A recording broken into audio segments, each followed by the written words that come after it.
All right, this is a quick introduction to the small bead frame, and we have one of these. Actually, we have two of these in third grade.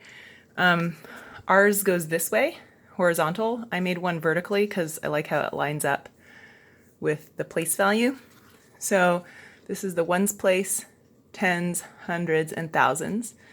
And 1, 2, 3, 4, 5, 6, 7, 8, 9, 10 ones is equal to 110.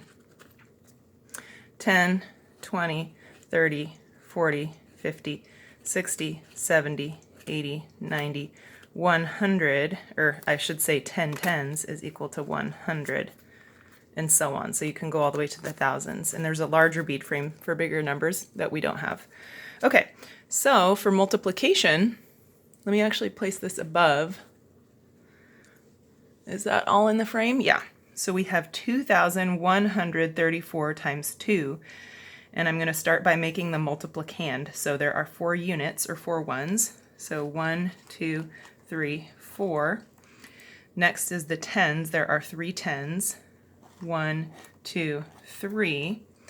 There's 100 and 2 thousands. 1, 2. Okay. And we are going to next look at the multiplier. So we're going to make that 2 times. So we're going to make this number again. So 4 units. 1, 2, 3, 4. 3 tens. 1, 2, 3. 100. 1, 2 thousands. 1, 2. And then our answer is, let's see, 1, 2, 3, 4, 5, 6, 7, 8 hundreds. I'm sorry, 8 ones. 1, 2, 3, 4, 5, 6 tens. 1, 2 hundreds. 1, 2, 3, 4 thousands.